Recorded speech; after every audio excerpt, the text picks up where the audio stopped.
This is a true story. I know that's cliché to say. In this day and age, claiming something incredible happened without video proof is a surefire way to make certain people won't believe you. Everyone does it, though. Especially in the realm of the scary and the supernatural. Movies like the Texas Chainsaw Massacre and The Strangers are supposedly based on true stories, but when you take a look at the events inspiring them, you'll find an excessive amount of artistic license has gone into the end product. The result, many times, is that the tale told becomes hardly recognizable from its source material. I guess the writers and directors figure reality isn't scary enough. The story I'm about to relate happened, though. Just the way I'm telling it. No embellishment needed. I wouldn't lie about that because, well, you'll see. I grew up in a different world than today. The internet wasn't commercialized yet. Phones were still attached to the wall, and kids played outside on afternoons and weekends. The information age is marvelous. An incredible amount of knowledge available instantaneously at our fingertips. Questions that, in my youth, would have taken days of research at the library to answer are satisfied in moments with a quick Google search. The issue that I found is having access to such a font of knowledge has made us lazy. We assume, incorrectly, that we could find anything online. If there's nothing there, if the search results come up empty, it must either be unimportant or simply not exist. Well, that's not true. Some things, some very real, very important things, have avoided making the digital leap. Things like old Mother Cleaver.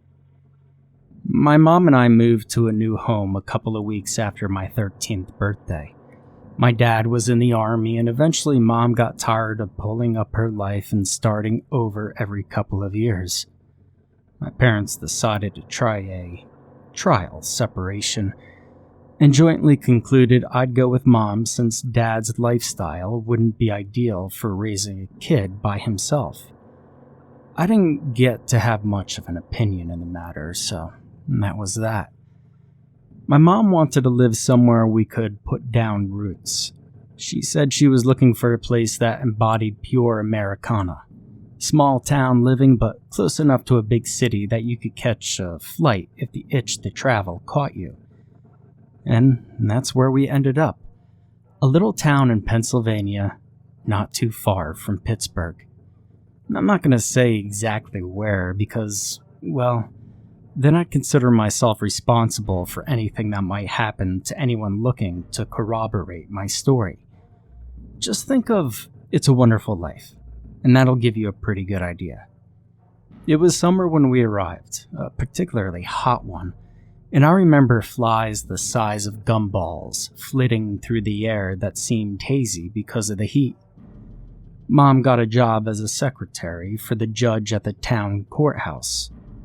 She worked long hours, and since I wouldn't be starting school until the end of August, I was left on my own devices from pretty much sunup to sundown.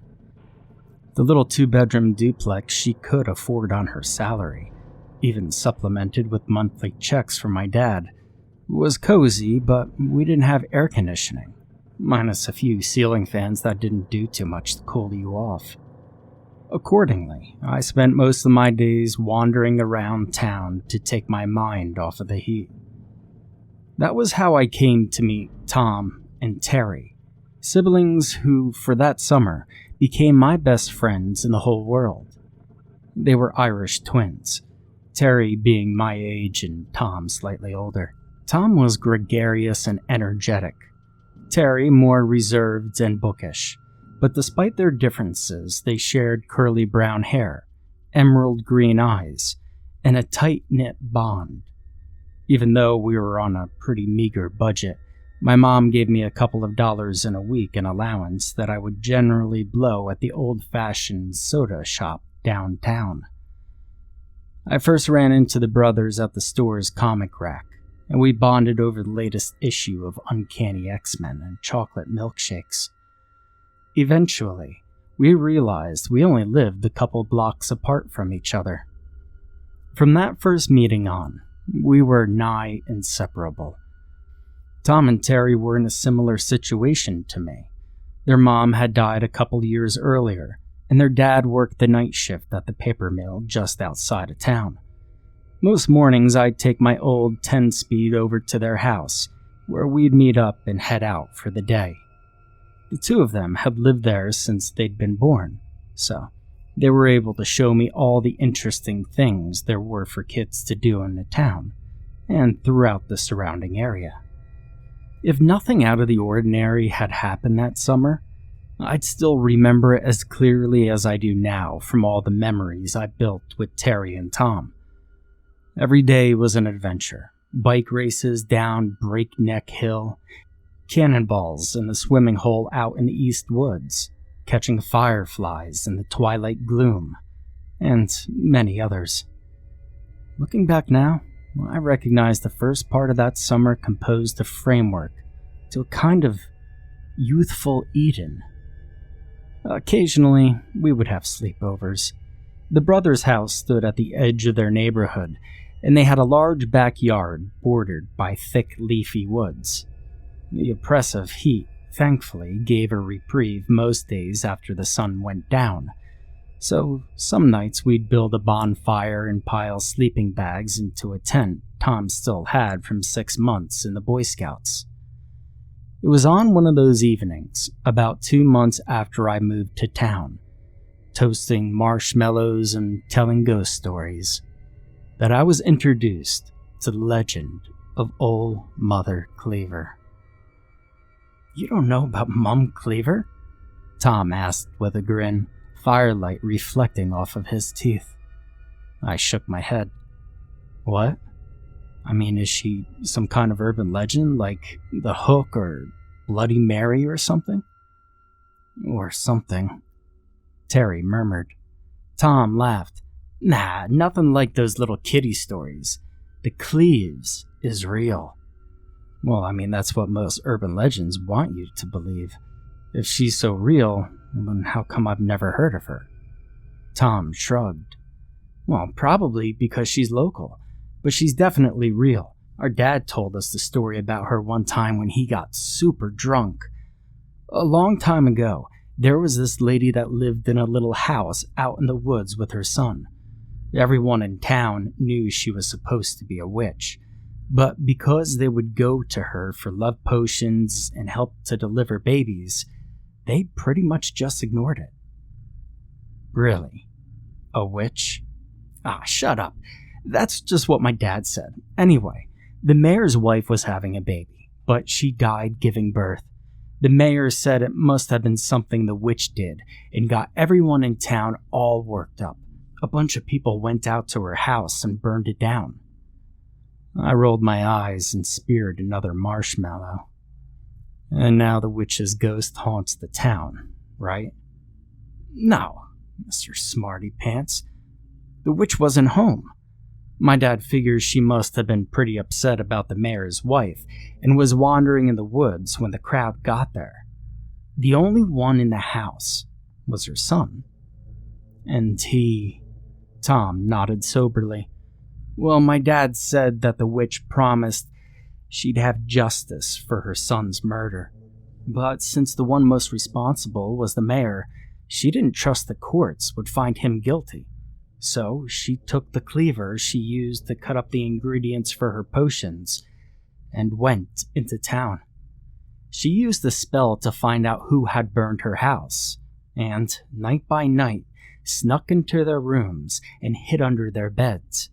While they were sleeping, she crept out and used her magic to make her voice sound like their mother's. She confronted them with what they did, then listened to what they said while they were only half awake. If they were honest and admitted to the killing, She gave them a kiss on the forehead and left. But if they lied, she took her cleaver and chopped off their heads. I rolled my eyes. That's pretty unbelievable. I mean, didn't they realize it was the witch killing people? Why didn't they get a crowd together and burn her at the stake? Why did the witch give them a chance to confess instead of just killing them all? Tom shrugged again. Look, that's just what my dad told us. Anyway, the rest of the story is once she visited all her son's killers, she disappeared. But every once in a while, there'll be a strange death around town, and people will say, old Mother Cleaver must have caught them in a lie. Terry then spoke up. Parents around here say if you're bad and don't listen, then old Mum will get you. Everyone around here knows about her, mostly because of the rhyme. A rhyme? Like Freddy Krueger? Well, sort of, but I haven't said it in forever. Terry shut his eyes in concentration, trying to remember the words. Then he began to chant in a slow sing-song voice. "O Mother Cleaver, you won't see her, hiding beneath your bed. While you're sleeping, she will be sneaking out to cut off your head."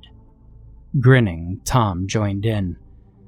"Bad little boys and girls, who are wicked to the world, best say their prayers at night, 'cause those who steal and lie will have a big surprise when they turn off the light."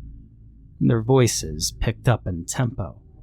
"If Mother asks you, you had best be true, answering from your bed, else she will take her big shiny cleaver, one chop, and you'll be dead." Abruptly, the rhyme ended. The brothers fell quiet, and for several moments the only sound was the snapping of the logs on the fire. I cleared my throat, breaking the silence. Well, that's definitely creepy, but I still don't believe it. "You don't have to," Tom laughed, "because if you lie, the cleaves will chop off your head either way." "No way," I shouted, "because if she tried, I'd give her one of these." I jumped up and tackled him. We rolled around in the grass, laughing uproariously. "Uh-oh, Sammy boy, fighting's against the rules. Old Mom's gonna get her cleaver." He got the better of me and pinned me down. "Well," Terry said thoughtfully from where he sat, undisturbed by the ruckus, "we could take him to the house." In an instant, all levity drained from Tom, and he stood, facing his brother. "Are you serious? Last time we agreed there was no way we would ever go back there." Terry shrugged. "I know, but we wouldn't have to go inside. Just show him where it is." "Wait," I said. "I thought the witch's house burned down." "It did," Terry nodded. "But there's still a few walls standing where it was. You'd at least know we were telling the truth about that." "No way, Terry." Tom shook his head furiously. "No way." It was the fact that the older, take-charge Tom was so obviously terrified that made up my mind. "All right, I'm in. When are we going? Now?" "You're crazy," Tom whispered. Terry shook his head. "Nah, we'd never find it in the dark. And even if we could, you wouldn't be able to see anything. We'll go tomorrow." "Crazy," Tom whispered again. "All right," I said. "I can't wait." And with that, it was obvious that the night's fun had come to an end. I doused the fire, and we all got into our sleeping bags. Before long, I could hear Terry gently snoring from across the tent, but I'm pretty sure Tom was still awake when I finally nodded off. The next morning, we packed up the camping equipment. Tom was quiet and sullen, but Terry and I agreed that, after I went home for breakfast and to change, I would meet the brothers back at their house. When I unlocked the front door of the duplex and pushed inside, I was surprised to find my mom sitting at the kitchen table on the phone. "Mom, is everything okay? Why aren't you at work?" She smiled at me but seemed a little shaky. "Everything's fine, honey. I called your dad about some things and we got talking, so I'm just going in a little late today. Did you have fun with the boys?" I frowned. "Yeah, I'm meeting them in a little bit, just home to change." "Okay, hun. It sounds good. I'll tell Dad you said hi." "Okay." I walked down the hall to my room, but kept the door cracked so I could listen to my mom's conversation. I couldn't hear much, but I could tell from her tone that she was agitated. After a couple of seconds, I decided it was none of my business and shut the door. I got dressed and headed back through the kitchen. "Bye, Mom. Love you. Tell Dad I love him too." "Okay, honey." She nodded absently. "Have a good day." "You too." I picked my bike up from the lawn and headed to meet the brothers. My mom's conversation rolling around in my head. Terry met me outside. "You ready to go?" "You'll want to leave your bike here. You'd have to walk it most of the way through the woods." He frowned, looking at my face. "Is everything okay?" "Huh?" "Oh yeah, it was just weird. My mom was late to work and seemed upset. She was just talking to my dad on the phone, so probably not anything I could do about." I craned my neck to look behind him into the house. "Where's Tom?" "He's still steamed that we're going to the witch's house." "Really? How come?" Terry shrugged. "Well, we had a bad experience last time we went there." I looked at him, waiting for more.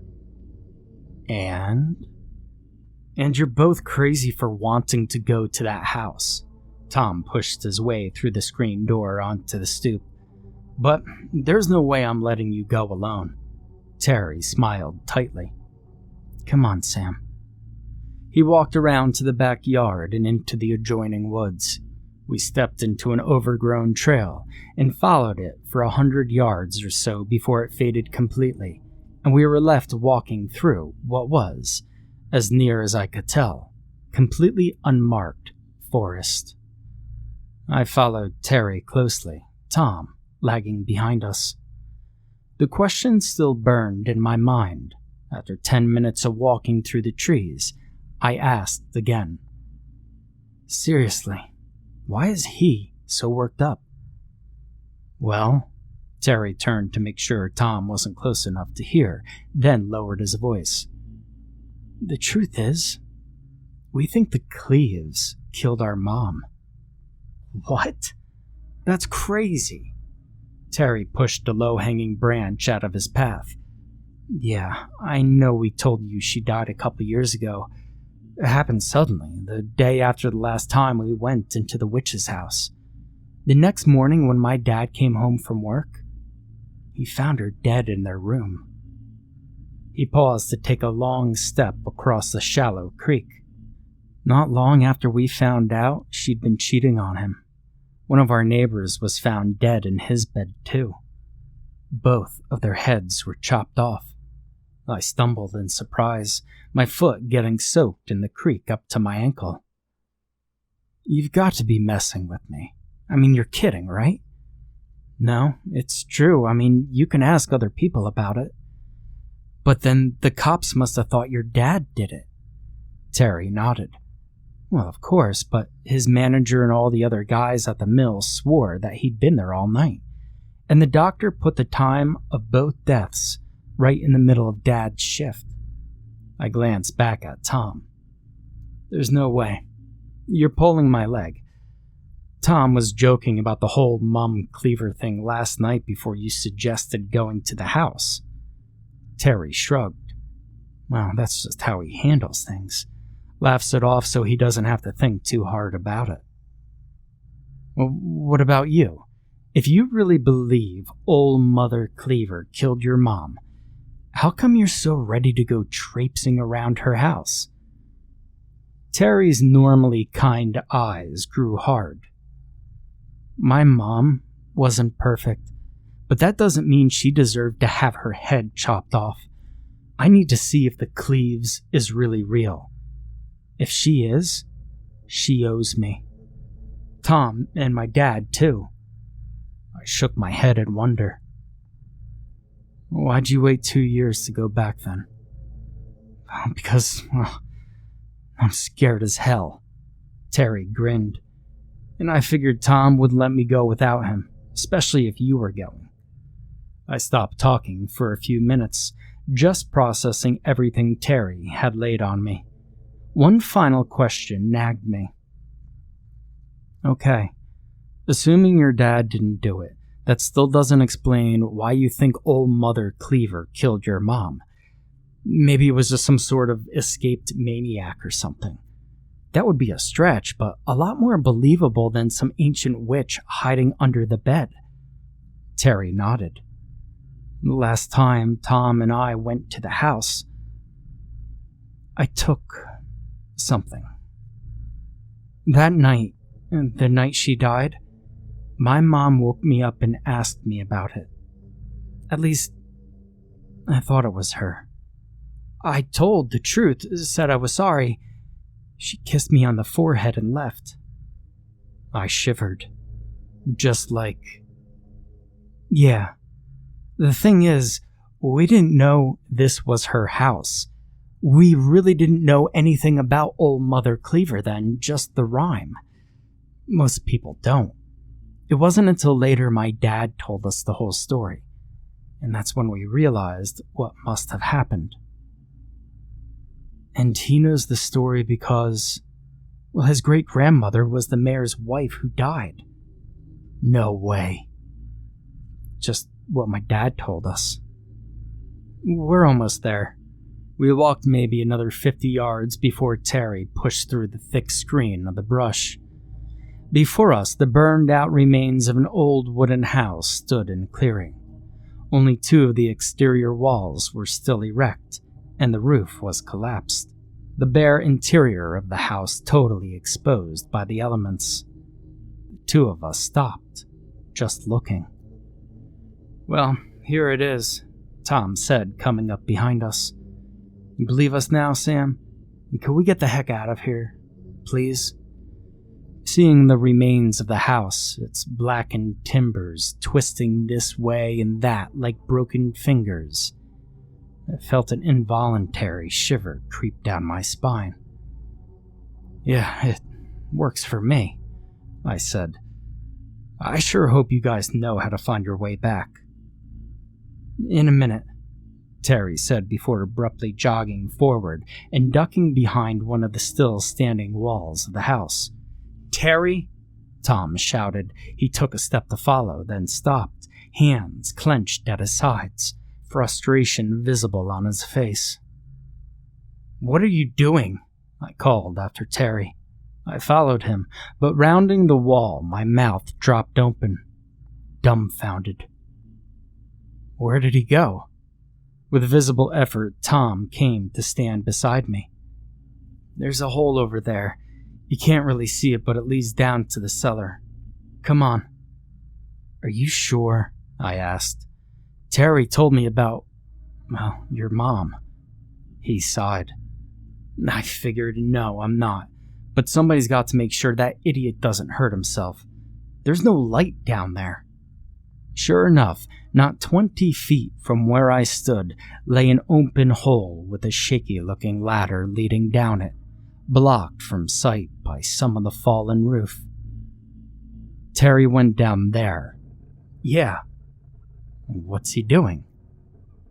Being an idiot? Tom shook his head. We found this place a few years ago. Didn't have any idea what it was. We came a bunch of times, but it was only our last trip that we found the cellar. We poked around and found, of all things, an old, rotted skeleton.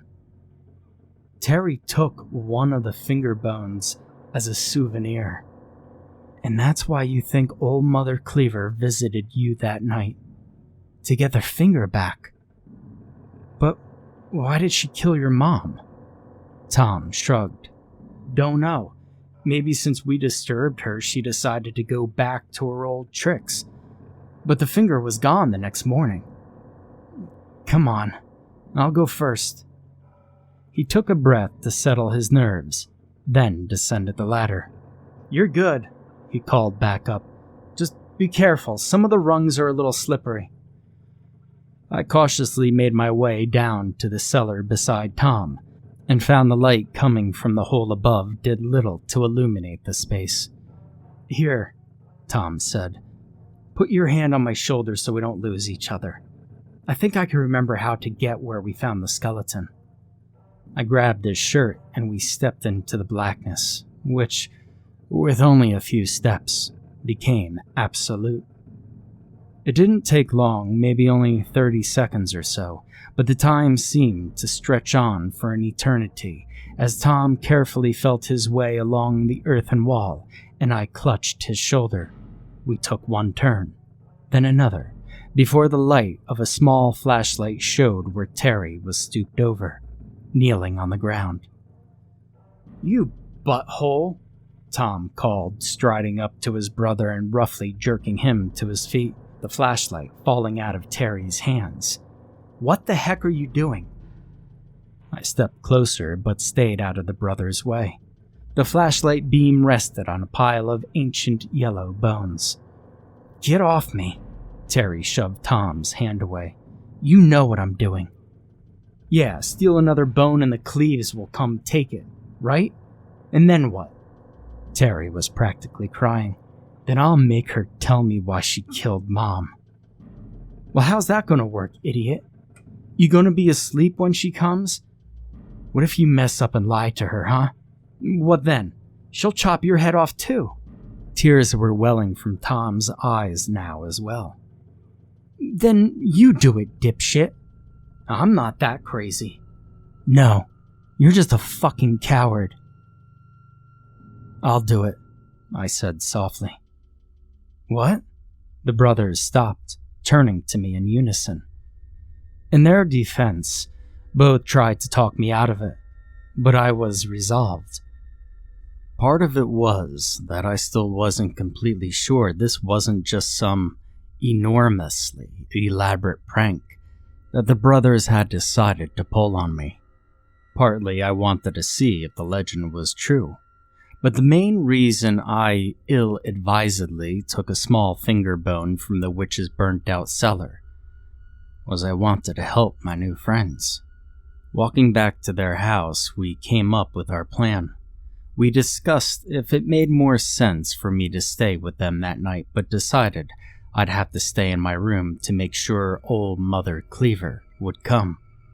Tom and Terry had never heard of anyone being killed in a bed other than their own, and if there was going to be a confrontation, we wanted it to be when we were ready for it.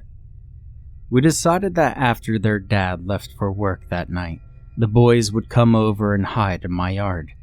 We spent a lot of time discussing if we should rig up some sort of booby traps, but ultimately ruled against anything that might make the Cleaves decide to wait and come another night. Tom always had a heavy practice bat that he would swing, and Terry was a deadeye with his wrist slingshot. I'd go to bed around 11, same as always, the bone resting on my nightstand. After that, we would simply see what happened. I'd always been honest growing up. My dad had been sure to instill that in me, but I was still a little nervous how I would respond half asleep. The rest of the day was a blur, and finally it was time to go home. I ate dinner with my mom after she finally got home from work, and if she noticed I was unusually quiet, she didn't say anything. It seemed like she had a lot on her mind, too. I sat next to her on the couch and watched TV for a while, though I wasn't really paying attention, until at last the wall clock said it was about time for bed. I stooped over to give her a hug and, abruptly, felt tears spring to my eyes as I realized this could be the last time I saw her. What the hell had I been thinking earlier? Why had I agreed to do this? The bone, suddenly extremely heavy in my pocket, reminded me that it was too late to back out now. Old Mother Cleaver, if she was real, would be coming either way. "I love you, Mom," I said softly. "I love you too, baby," she smiled. "Sleep tight." I went to my room to change, brushed my teeth, and put the bone on the nightstand. I eyed the dark space beneath the bed, forcibly willing myself not to look. Was the Cleaves already there, waiting for me to go to sleep? I moved to the open window and saw a light flash twice. The signal Tom and Terry were now in position. And now all we needed was for me to fall asleep. I don't know how long I lay there in my bed that night. I'd been worried with the fear and excitement I wouldn't be able to nod off, but next thing I knew I was startled awake when a heavy weight settled next to me on my mattress. "Shh, it's okay, honey. It's okay," my mom shushed. "I just wanted to check on you. I'm so sorry I was distracted tonight. Are you okay? You seemed a little off at dinner." My heart leapt in my throat before I confirmed that it was, in fact, my mother. It was dark in my room, but there was enough light streaming through the window from the moon that I could tell it was her. Certainly not an enraged witch readying to chop my head off. "I'm okay, Mom.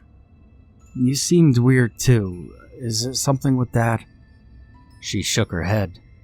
No, we're fine. We still don't know what we're going to do permanently, but it's work that's distracting me. Nothing you can help with, honey. Go back to sleep. I'm sorry to disturb you." She gently stroked my hair. "It's okay, Mom. Love you." She sat there for several long minutes, softly caressing my head.